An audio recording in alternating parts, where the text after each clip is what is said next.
Hi guys, today we're going to talk about the history of the museum here in Adamson University.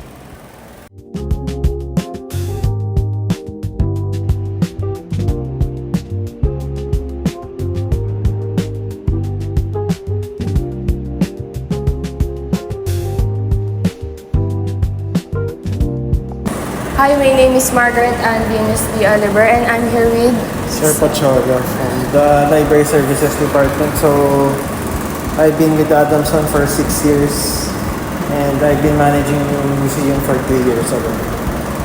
So, my first question po is, can you tell something unique about the museum not everyone knows about? So, yung ating museum is divided into 2 parts. So, yung first half ng museum is about yung founder, which is George Lucas Adamson. So, not everyone knows na yung founder natin is a Greek chemist. So, hindi siya Filipino. And then, he founded yung school natin noong 1932. So, initially, hindi Catholic school yung Adamson. And then, later on, naging Catholic school na lang siya nung na-transfer yung Adamson dito sa San Jose noong 1946 onwards.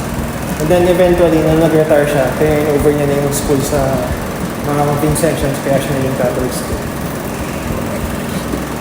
How does this museum preserve and highlight local history of Adamson po? So, yung collections natin, basically, dinonate ng family ni Adamson lahat ng photos, lahat ng mga memorabilia, mga artifacts dito. Galing mismo sa family ng Adamson. So, yung anak ni Adamson, nagpunta dito mga 12 years ago nung inopen to, 2013. So, kasama niya yung asawa niya and then they helped to collaborate with the Ayala Museum. So, yung Ayala Museum yung nag-help na mag-organize ng mga photos and yung mga other information para maging museum na yung ating collections from the Adamson family.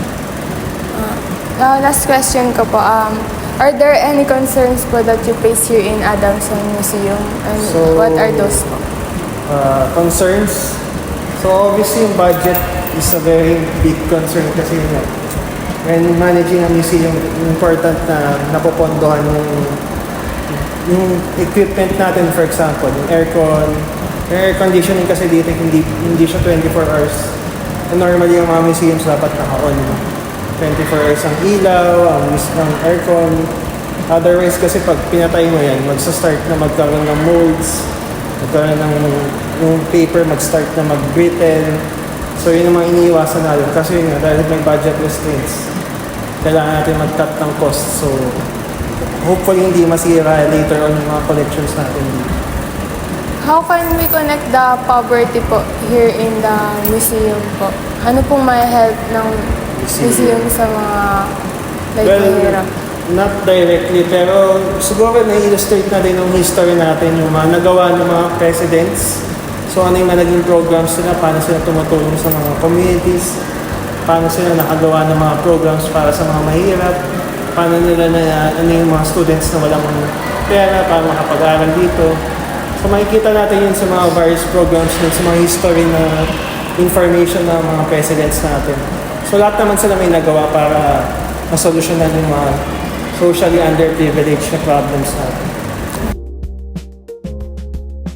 Compassion and charity are powerful ways to respond to poverty because they push me to see people not just as the poor but as individuals who deserve respect and understanding.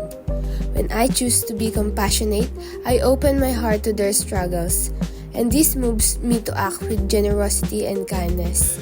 By doing this, I feel that I am directly supporting the Sustainable Development Goals, especially the SDG 1, No Poverty, and SDG 10, Reducing Inequalities, which aim to end poverty and create a fairer world.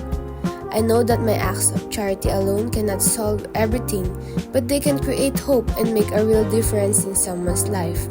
In my own small way, practicing compassion and charity helps me contribute to a society where no one is left behind, bringing us closer to achieving the SDGs.